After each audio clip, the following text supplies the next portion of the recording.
Yo, what's happening? Another trucker. Just coming out the gym, and I was just thinking the reason why ex-cons and people that's fresh out of jail are and can be successful in trucking. And through my time in trucking, man, one thing I've always vaguely heard in the air, you always hear about people who got out of jail, they got to it, you know what I'm saying? A couple years later, they got a couple trucks. I always hear a lot of success stories about people who did time in jail and get out of jail and come straight to this trucking, and they thrive. And to me, it's obvious reasons for that. If you really think about it, it's really obvious. But yeah, you gotta think about it. Yeah, true. Let's just say a person did 10 years in jail. It could be 5, 10, but let's just say they did 10 years in jail. Any amount of time where you really losing some real time on time in the outside world. Yeah, they're behind in time. They got time they ain't gonna never get back, so they are behind. But being in that box, learning how to live, in some cases survive, depending on whether you in state jail, a penitentiary, federal penitentiary. I never really did no real time. I've been in custody a couple times, but I never did no real time. So depending on what level of confinement that you was in, you got to survive. You got to work out to build mass, to protect yourself. You know what I'm saying? You got to create weapons, just depends. But, we know the general stories that we hear about, what go on behind the walls. So they're already used to surviving and thriving in the confined space. So it's easier for them to come out of jail and live inside a truck, which for most people is a confined space. It's a lot of people in the free world, they complain about trucking a lot. Oh, this feel like jail. I was in a trucking group on Facebook. I eventually took myself up out of that group. It was just too much goofy shit. But I took myself out of the group. But one of the last posts that I remember seeing that actually made me laugh, that I thought was funny. Somebody had took a picture of, I know in Freightliners, all Freightliners don't have the windows, the slide open windows on the back of the tractor. Some Freightliners, they come with those vents that you open up. They not quite windows, but they open up and let air in. So somebody had posted up a picture of all, it being dark in the back of the cab, and they had the vent open and the light was shining through like they was in prison. You know what I'm saying? I thought that was pretty funny. But somebody that's coming out of jail that really did time in a joint, that's used to surviving and thriving in a confined space, it's easier for them to adapt to being in a confined space, especially being in a confined space to where you have freedom. You tell me what's better, being in a confined space where you always have to worry about your life. You always got somebody telling you what to do. You always got somebody watching you. You always got somebody over you. You always got to protect your manhood. You got to be having all this shit on your mind, or being in this box that's moving to where you're free, to where you can get inside and out of this box.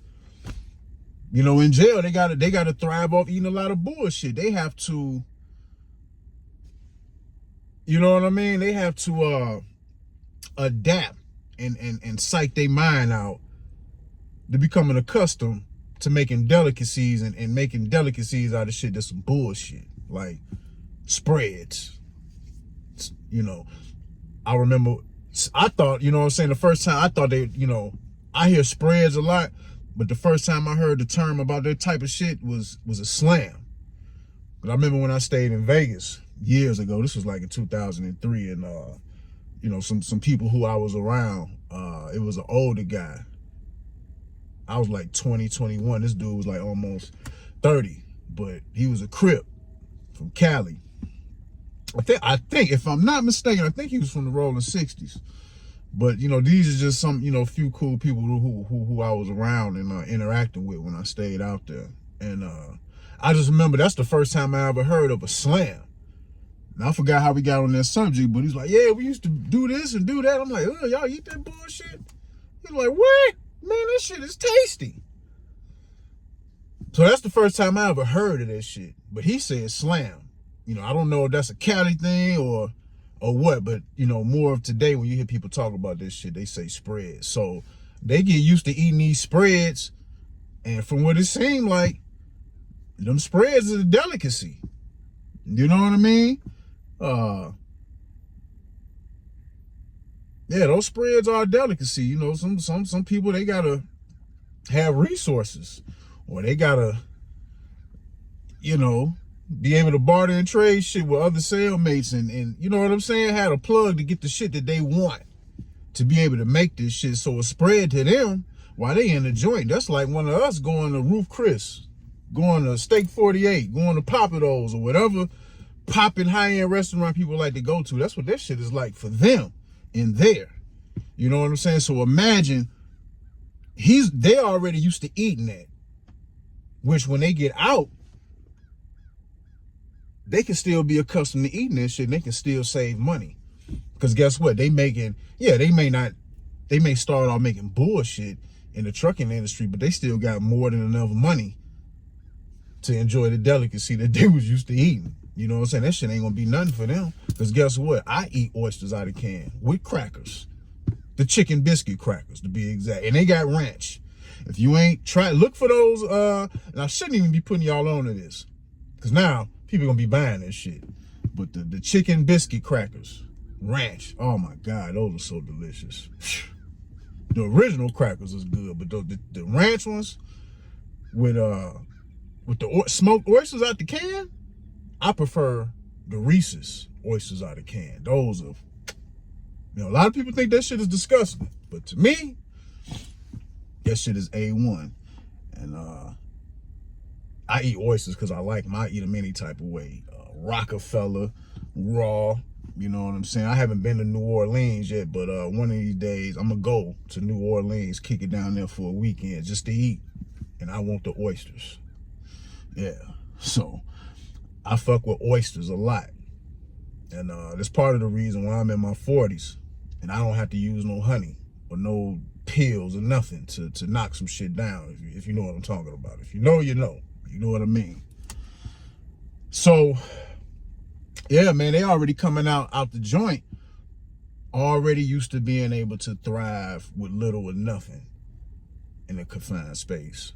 And especially if they were somebody who was working out and taking care of themselves. And from what I understand, you know, a lot of these penitentiary, a lot of these jails, you know, these detention centers and whatnot, they don't really have free weights up in these places. So a lot of these dudes, they getting in the ultimate shape with body weight and creating shit. You know, putting water in a bag or whatever the fuck they using. Putting books in a laundry sack. And, you know what I'm saying? Using that all different type of ways. I've learned shit in the free world from watching videos of dudes working out in jail. I've learned shit that I incorporate into my workouts. And I ain't never did no real time. I remember some years ago, I was in a gym working out. And, you know, the way I was working out was shit that I learned from watching dudes in jail work out. And I'll never forget somebody asked me, like, man, what you do? They was dead serious. They asked me where I did time at. You know what I'm saying? They asked me, like, man, what you did time? When you did time at? I'm like, never did no real time, you know, but I learned. And the dudes in jail inspire my workout. It's a lot of shit. That's why it's easy for me to get out and work out when I'm on the road. Cause I've been inspired by them. Because they getting big, getting in great shape with little or nothing. So it ain't no excuses as far as taking care of your health. They getting big.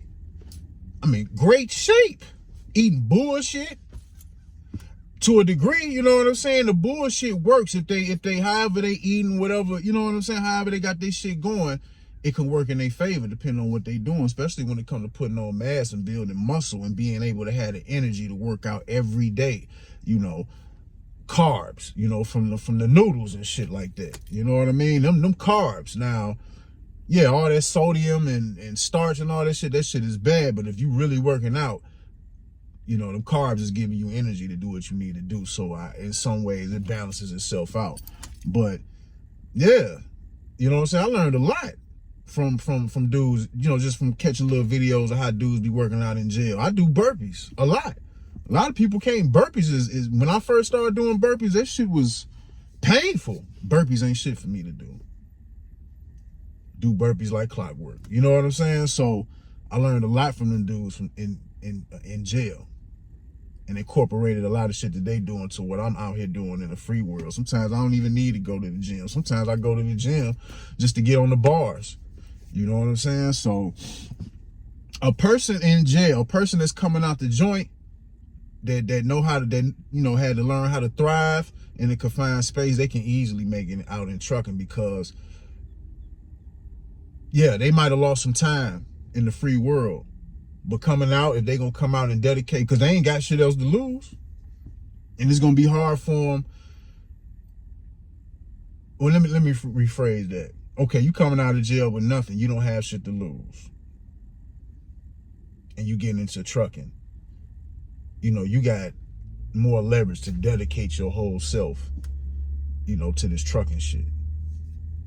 Or they got the leverage to dedicate themselves to trucking and be able to thrive in the free world in a confined space. You know, they not locked down 23-1. They, you know, they can park their truck in any time and get out. You know, they can go pull over, get them a nice meal if they choose to. They can go shopping, you know. Starting out in trucking, they might not have the money to ball out, but they got money. They got the money to enjoy the same shit that they was enjoying as far as food-wise in jail. And if they was working out, they can get all the tools and necessities, you know, to put in a truck to keep they fitness shit going. Because I got weights, you know what I'm saying? I got 2 25-pound dumbbells.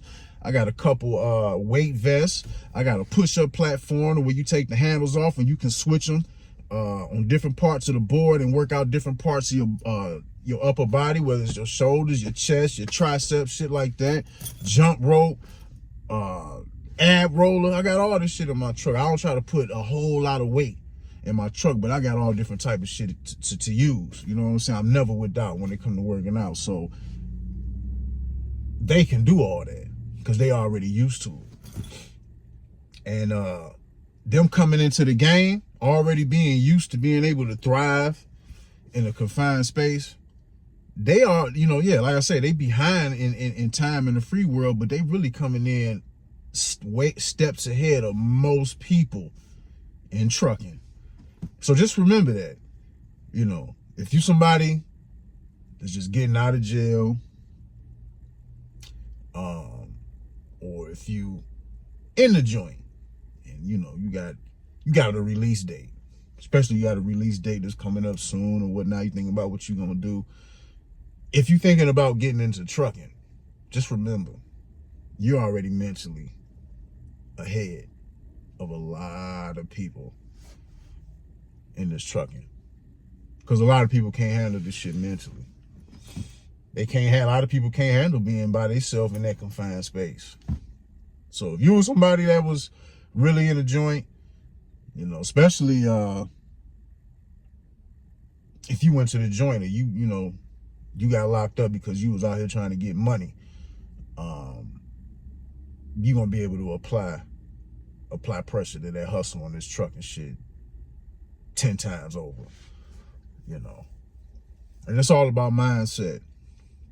It's all about mindset, because I'm just gonna be, you know, I've heard a lot of positive things about people who get out the joint and they come and they do well in trucking. And to me, these are the reasons why, because they already mentally adapt or have adapted to thriving in the confined space. And in this trucking, you have to live in a confined space for most of the time, for most of your life. That's what this takes, and they already used to that. So yeah. So you can definitely thrive. And this is the reason why they thrive. For sure. So just thought I'd throw that out there. Ronnie, you see.